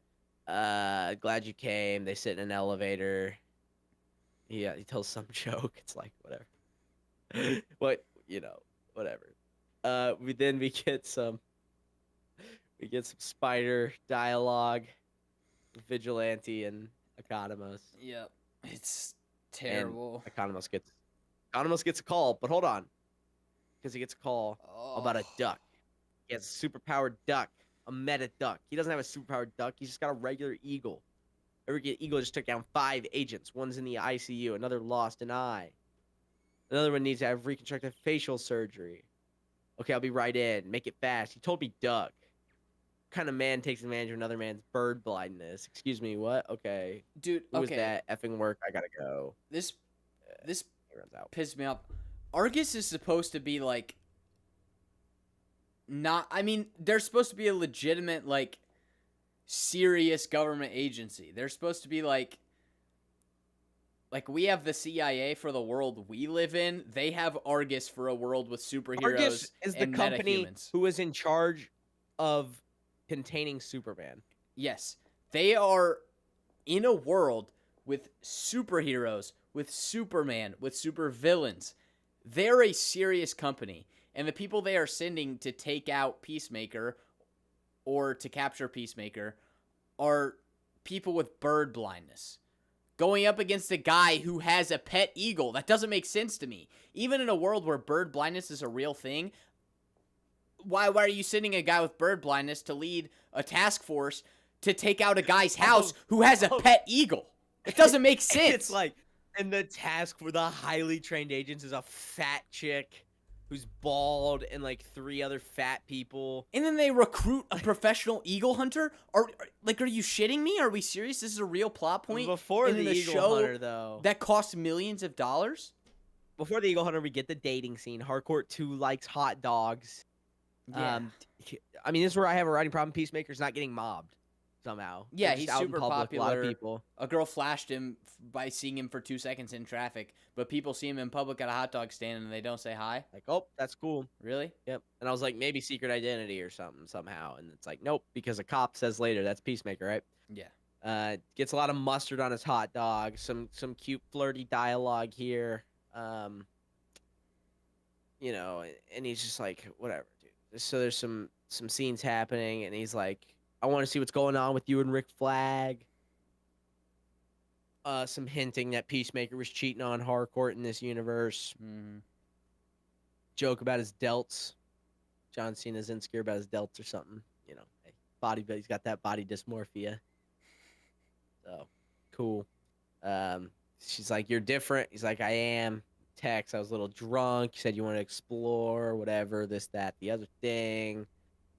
You know, you hurt me. Cool, I need to know that it's real. It's not just a couple days. Some people start like, we're kind of rehashing. This is just like rehashing development from season 1 to an extent. Like a lot of stuff that's happening.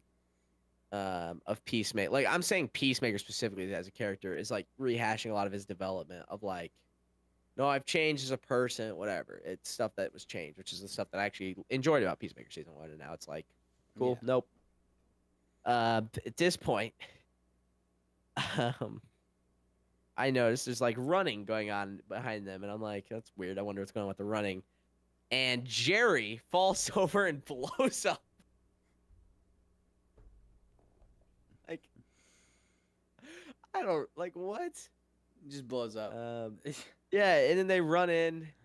I thought it was a robbery at first. It's not a robbery, which that is very important in like 2 seconds. Yeah. So It's the Sons of Liberty who are just going there to destroy the building with bombs. They're going in, and the police show up, and they're like, oh, we know who they are. The Sons of Liberty. They blew up a building a week ago, and the police are saying the police would go in immediately. It's not a robbery. It's not a hostage situation. It's an active terror threat. The police wouldn't sit outside and set up a hostage thing. Yeah. They would go in immediately. Yeah. So they do when it's an active threat and not a barricaded threat. Yeah. Like a hostage situation. And they actively know they're planting bombs to blow up said building. They would go in. Because Sons of Liberty are an anti-government group, whatever. And they're setting their bombs. And it's like you saw it happen to Jerry out there. They refer to it as Cephalovolol. Is that a real word? Same as used to blow up the housing development. This is where I'm like, okay, then it's not a. They would go in. They wouldn't be sitting waiting around before they breach the building. Peacemaker decides he's going up to go get him. They got back up, but it's only going to take Sons of Liberty a few minutes to set up that bomb. Once again, they would go if they knew that. They would go immediately. They wouldn't wait for backup. Yep. Well, some places they wouldn't. They would be trained not to wait for backup. Yeah. You know, and he's like, I don't have a concussion, whatever. He goes to an opposite roof. There's a joke. The guys are gonna get the animals out of there, whatever. Haha. He goes to the roof and he jumps in the building, and they they set the bombs in like a circle. It's like they send one guy. It's like a video game, dude. They send one guy up. They're like, that pissed what was me that? off. What was that? It's like, oh, if you think you hear a sound, you go look for it. And then Peacemaker kills that guy with an axe. And then they're like... Yeah, I thought the axe kill was kind of cool. It was kind of cool. I was fine if they send one guy for this. Yes. I was fine for sending one guy this time. Yep. But before they go to the next one, the bomb squad shows up. SWAT would be there. They would go in. I just going to keep making that point. They would immediately have breached, especially if bomb squad showed up. SWAT would already be there. Yeah. And so then, now they definitely would go in. After Peacemaker kills that guy, they Why would they actually go up hear one at a him time? and know he's there. And the guy's like, you go look. No, you go see what it is. Technically, they radio. They don't get a response. They know something's wrong. He's like, one guy go. That's even worse, in my opinion. That's not hearing a sound. That's radioing. And it's even worse. And you don't get a response. All of them are standing in a circle doing nothing. They're not doing anything. They're not, like, holding hostages there. They're not still setting up the bomb. The bomb is set up. Why Exactly. are they sitting in there? There's Why would they no go reason one for at a them to time? sit I wrote this specifically. Why would they go one at a time? Bomb already set up. It wasn't quite, but there was one guy plugging one stuff in. person plugging stuff in, one He or doesn't two need people defending him. You can send 4 or 5 people up. 7 people are standing around doing nothing. Then then Peacemaker kills the next person, and some dude is so worried about. So Amy dies. Dude's so worried about Amy, even though you just watched Jerry blow up. Yeah. He just watched someone else blow up, and now that somebody else died, he's like, I can't operate anymore. Because technically they go 2 at a time. So we were wrong. We're media illiterate, and James Gunn's a genius. Obviously. This is where I write this, and this ties into what you were saying about Argus. The Sons of Liberty are too incompetent, dude. It's like blatantly. They're just too incompetent. It's not just, even it's not serious. It's not even Peacemaker being like super tactical, super skilled, super heroic. Taking them all out. It's literally just them blatantly being incompetent. I'm not even saying how they are going after him. I'm just saying in like the scenes in and of itself where they're there. It's like they're too incompetent. Yeah. Of what's happening, and it keeps happening throughout this. It's like the thing is they're too incompetent to have done this before and not have been caught. They're so shocked about Eagly. They would actively know about Eagly because all of Peacemaker's team, these people who were working for Argus, or technically Task Force X Bell Reeve Institute, which seems like it's just swapping in and out for Argus at this point. Or maybe it was still Argus. I can't remember. In season 1, knew Peacemaker had Eagly. They were still working for Argus at that point. They had reported it. They would know about Eagly. They're so like, how did he have an eagle? Yeah. Flurry's still stupid. Bro, this is the point where the acting is awful. This Bordeaux chick is off. She is overacting like crazy, bro. She's in that scene where she's walking right after they reveal the eagle hunter guy. Mm-hmm. Bro, she's like just terrible. She's like overdoing every scene. And they reveal that there's some master eagle hunter. This is a real plot point. They spent millions of dollars on this show. And a genuine plot point is that a guy has bird blindness and they have to... A professional agency who is supposed to be able to deal with superheroes and supervillains has to hire an eagle hunter to kill a non-superpowered eagle. They got another economist shows up. They get another cheap laugh out of me when freaking Flurry first to the chicken's titties. It just catches me off guard every time, and I'm gonna laugh at it, even if it's stupid. Yeah. I'm gonna laugh. Like, it's not well written, but it catches me off guard every time he says it, and I laugh at it. But it's like, what are we doing with that? It's so dumb. But yeah, Economos is like, I'm not gonna help you. And then he's like, okay, you're fired. And he's like, I'm helping you. And it's like, no, he would get fired. No, those are his friends. He would get fired. Yeah, no, he would get fired. He would accept being fired. I don't care how much they try to show. He almost died for him, like multiple times. The whole thing in the first season was like, oh, Economos doesn't talk to people. He's like autistic of some kind, Asperger's, whatever. But he still likes these people. They're just friends, and he cares about them. But now it's just like, nope. But yeah, he would get fired. Yeah. Then I write Argus is too stupid. Yeah, they're it's same as Sons of Liberty. They're just incompetent and stupid. Yeah. And then wait, hold on. What does this even say? And then oh yeah, I also wrote it. I don't know if this was an accident or if this was intentional. He's texting Harcourt and he put the wrong "your." Yeah, no, that pissed me off too. I assume it's because he's an idiot in the universe, but I don't know. If they wrote that and it was supposed to be that "your," that pisses me off when people do that. I like sat up and I was like, ugh! The fact that there was no like dumb joke or something correcting it makes me think it was just a mistake. It wasn't like Harcourt didn't correct him or yeah. Like it wasn't like you see him type it and then it auto corrects. Like I feel like that would have been funnier because it's just like, oh, he's an idiot. But it was just like, do they know? Do the writers know? I don't think they do. Well, after this, we do get, I think, a pretty good scene between Keith and Peacemaker, with some good acting. Yeah, that was a good scene. I liked that scene but enough. First, when Peacemaker disarms the bomb, he's literally just unplugging everything. I think that's fine. I mean, I don't know if you know how bombs work, but if you grab a bomb and just start unplugging every wire, it's not a bomb necessarily. It's a I mean, timer. I get It's a it. timed fuse. It's a timed fuse, and the thing that's plugged in is the fuse that's actively going to the explosives. I get it. It just seems lazy. I don't know. It seems lazy. I thought it was fine. It seemed simple. It's a timer.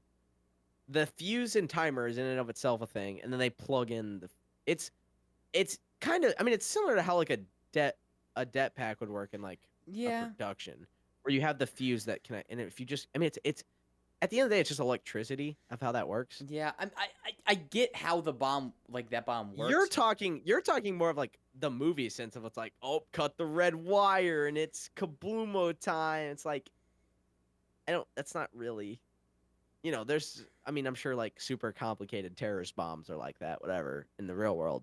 In this world where it's like the timer and they clearly plug the thing in. Yeah. And then it shows when he unplugs it, and after the timer goes off and the fuse all goes off, it's like, okay, that's what that machine. Because I was gonna be like, okay, I think that was kind of stupid, but then I was like, seeing how it works, I'm like, okay, whatever. I'm willing to accept that. We get to the end of the episode where Peacemaker goes back. I don't know why he's going back to the other. They have all episode reinforced that he loves this new universe and it's just better in every way. Mm-hmm. Because even after he stopped fighting, I wrote like the development of the A plot. The B plot didn't develop at all, in case you're wondering, because this is the literal end of the episode. So the B plot of like Harcourt explaining his relationship, that didn't go anywhere. No development, unresolved. Mm-hmm. The A plot of Chris goes out to see Harcourt. The robbery / terror attack happens. Chris stops the terror attack. And then that at the end reinforces that this dimension's better, because he says best dimension ever again. Harcourt hugs him. It's like he's the hero. And then he leaves. The only argument I can see for him going back is that he's like, I gotta go eat Eagly. Yeah, but he's not even doing that. Like, there is actively nothing for him in that old universe. He doesn't like like, maybe you could say his friends-ish, but it's like, even then, he didn't seem to care that much about him last night when he got hammered and then left after Harcourt turned him down. It's like, I don't know. I don't think there's any reason he would go back, at least that they showed us. They should have done something of like, I don't know. They should have just showed, like, they should have done something to make him actually develop the reason he would want to go back to the old universe. They didn't do that at all. They just showed you why he would actively want to stay in this universe. Yeah. I guess it's easier I to thought have this was the orgies best in the episode. old I like. universe. I don't know. Apparently not. He's got more clout in the new one. That's true. We'll probably get one in the next episode. I'd bet on it. There's going to be nudity. Statistical odds so far, 3 for 3. So I thought this was the best episode of Peacemaker. So season 2. Yeah. It's still. Yeah. So far, I thought there's still so much wasted time with Vigilante talking about spiders, whatever. No B plot still. Everyone's too incompetent. Like, there's the only reason it's better, I liked some of the dumb action scenes that had a dumb premise, and I thought that there was some decent acting moments and a little bit more clever dialogue. Yeah, there was a lot more good in this episode. Like, the first 2 episodes, there were a thing or two that I was like, yeah, I like that. There was actually like more scenes that I thought were at least acceptable in a multi-million-dollar production. But I still don't like it. Like, I didn't think it was good. I just thought it was less terrible. Yeah, I don't. So the big thing is, like, the last 3 episodes are a completely different thing. Like, that's what everyone's hype. That's the big the big hype right now. It's like, okay, James Gunn is actively, hope so. I think, actively worried about how this show's performing, because he's like, it's the Man of Tomorrow prequel. You have to watch it. Why would you make a Superman prequel? What is it even? Non-Superman. I mean, it's not, but I mean, it's going to tell. It's That's going what to I'm lead saying. into Do you think it. it even? Do you think it will though, or do you think it's like no one's watching Peacemaker season 2? Please watch it. It's the trust me, it's the prequel to Man of Tomorrow. I Why think. wouldn't I think. Supergirl or Lanterns be that? Since they're actually coming out closer to it. I agree with you. I think it's going to be the last episode. There's going to be 10 minutes with Superman, and that's what's going to be the lead up. I But I think can't even that's see how that would set up Man of Tomorrow. They don't have a story for Man of Tomorrow. yeah. I So you couldn't have actively written season 2 of Peacemaker to be like, yep, set up.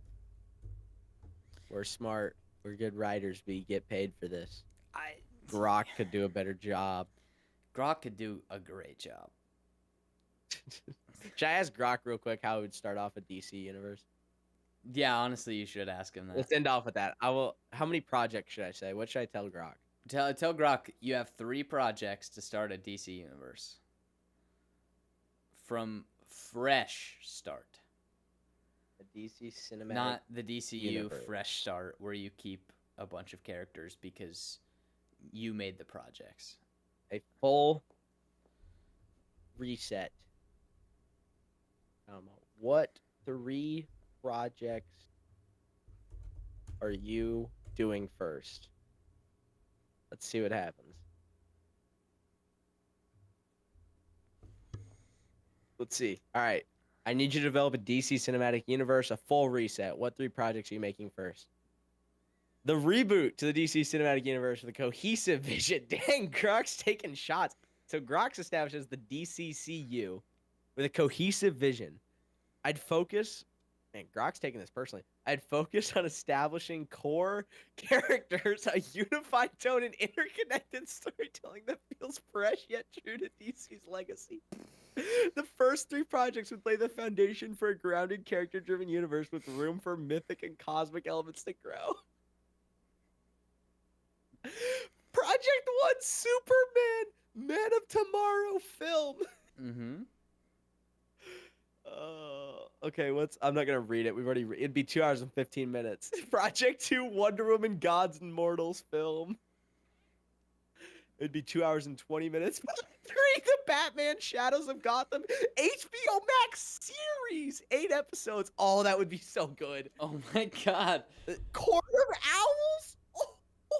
Oh my god, put Grok in charge of We're DC getting- right now. We're getting an HBO series of Batman? Okay, first off, not putting Batman on the big screen would be a mistake. But be. as far as money-wise, as far as storytelling-wise, it'd be better. Yeah. Next steps, future project. After these, I developed the Flash film introducing Barry Allen. Okay. Green Lantern Corps series Great. comics, because that's some James Gunn there. Lanterns, Well, and Justice that would be League. good in Justice League Dawn. Film uniting the Trinity against a threat like Starro. Hey, James Gunn.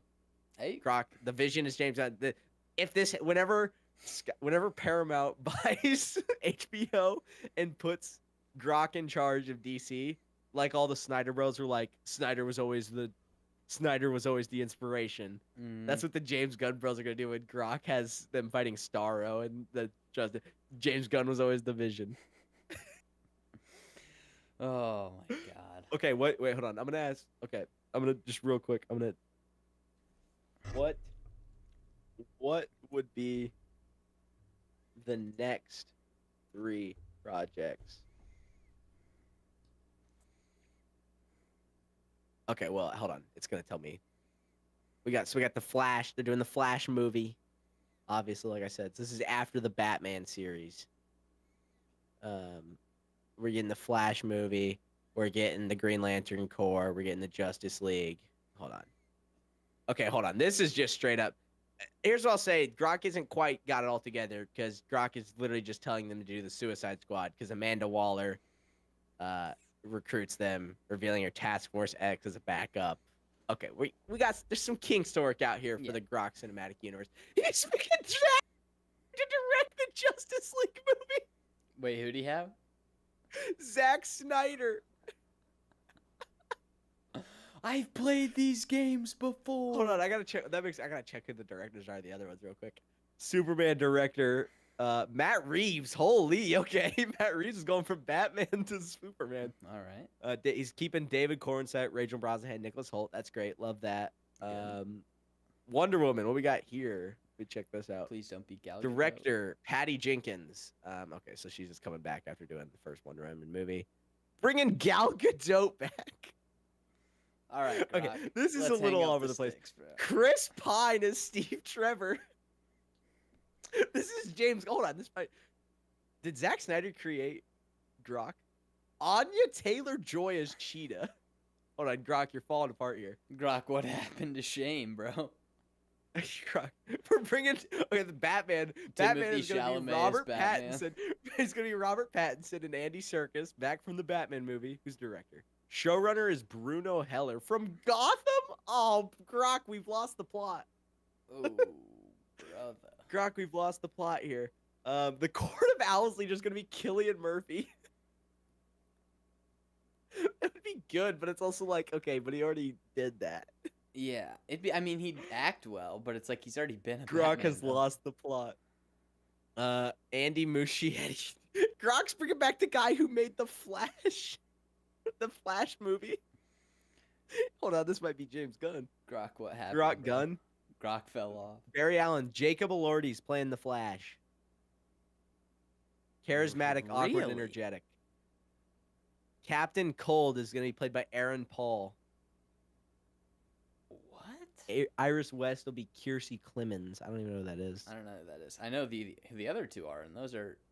That's honestly not a horrible Flash cast. I don't like it. Chris Pine's playing Hal Jordan. Chris Pine's playing two characters. What?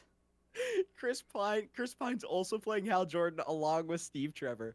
Mark Strong's playing Sinestro. Carol Ferris will be Blake Lively. Why in the world is Chris Pine playing two people? Zack Snyder's the director for Justice League Dawn of... What is this called? Justice League Dawn. Zack Snyder director. Corrin Sweat, Gadot, Pattinson, Elordi, Pine.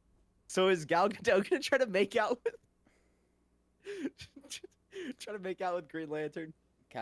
Amanda Waller. Viola Davis is returning. Starro's gonna be voiced by Keith David. Bro, okay. Grok got the right idea. He started off good. Yeah. Oh gosh, hold on. Now Grok's talking about some Superman legacy. I've got to go here in a few minutes. That's good. I think Grok's about to lose the plot. I'm gonna ask him one more time. I'm gonna ask because I think Grok Cinematic Universe Phase 2 is about to collapse. This is the last question. What is the next phase? Let's see. What's Grok going to do here? Phase 2 of the Grok Cinematic Universe. Aquaman, King of Atlantis. It's going to be Black Panther and Pirates of the Caribbean, directed by James Wan. I think he directed the first Aquaman movie. Alexander Skarsgård as Aquaman. Amber is back. Amber Heard is back. We got rid of Jason Momoa. We got rid of Jason Momoa for Alexander Skarsgård. Hold on, I can't even look at a picture of Skarsgård. He's Yeah. You know him. I think he could pull off Aquaman. Yeah. I think he could pull off an actual comic accurate Aquaman and not a he's Momoa. Tarzan. Yeah. Yeah, he could pull it off, dude. Now, I don't know what Grok's cooking here, bringing back Amber Heard. Certainly a decision, for sure. We're going to Zatanna after that, Mistress of Magic. Grok, you're falling apart, dude. I don't know who any of... Matt Ryan, the football player? Ralph Fiennes is in that show. I don't know anything about Zatanna, I'm going to be honest. Zatanna, I don't know how to say her name. After that, we're getting Superman Legacy. We're bringing back the James Gunn titles. Hey, directed by Christopher McQuarrie. I like the sound of that. Giancarlo Esposito is voicing Brainiac. All right. That one could have been good. That'd be good. Yeah. All right. So the Grok cinematic universe is rough, but it's It's better than the James Gunn cinematic universe. I don't I think they would have to hire a much better casting director and get some better direct. I Well, don't know that Zack Snyder should come back to do Justice League. no, but And I don't know about Matt Reeves to do the new Superman. yeah, but Amber Heard coming back was the one that I think that sent me fully. That and seeing Zack Snyder as the director of Justice League done. yeah, that was a choice for sure. All right. Yeah, we'll be back next week to talk more Peacemaker, talk more Terminalist. This message for you. Start working on your MCU list, all right? I've been rewatching the movies, and it makes me want to talk about how much I hate the new stuff. So, I don't. It might probably be in October once all this stuff's done here with Terminalist and Peacemaker. Yeah. But we're gonna rank the MCU, all 50 million projects of it. So it's gonna be a great. Start time. your list. Start your list. Do I get to include Netflix Daredevil? If we do that though, we have to also that does include Iron Fist, Jessica Jones, Defenders, Luke Cage. So I'm just saying, like, if we never mind. But I think we should. I think we should, because with Born Again, it's kind of connected. It'll get rated separately with Born Again. It'll be Daredevil will be its one thing, and then Daredevil Born Again will be a second project. Yeah. We're not splitting by seasons because it'll get too long if we do that. Too complicated, but we are splitting Daredevil and Born Again because they are not on the same level. It's not a season 4. So yeah. It's not even the same characters based off. I can rant for another 5 hours about Born Again. Yeah, we could go for hours. We're doing that. All right. So we're gonna watch all the movies. I mean, do it if you'd want to do them without rewatching it. Feel free, I guess. But I'm gonna. I won't maybe not rewatch everything. I'm gonna rewatch most of the stuff. I'm gonna watch some of the stuff for the first time. I probably won't rewatch everything because there's some that I've just seen so many times, like I just know the whole movie. I will say it's. I mean, if you have 2 hours, it's worth going back and everything. Phase 1 through 3, all those movies are. I rewatched Iron Man 1 like last week, and I was like, God, this is so good. Bro, but even like a movie like Thor is like. I watched that like 2 weeks ago, I think it was, or no. So it is like, yeah, but you haven't even watched an episode of Mobland actually. You haven't even watched an episode of Mobland yet, but my bad. Yeah, so let's we'll do that. We'll start working on your list. We got to keep it separate though somehow. Yeah, I'm gonna make like a Google sheet. We'll put it in, and then we'll fill in a thing, and then we'll reveal it on the show. That whole thing. It'll be interesting. Yeah. We'll maybe get some debates, get some conversation going. Oh yeah. Thank you for watching. Thank you for watching. Catch us again. See you next week. Next week should be Wednesday. It'll be on Jake's channel, even though he doesn't upload videos, and he never will. Which, if that keeps up, we'll be here every week. I'll be back with videos. Trust. Just give my brother some time.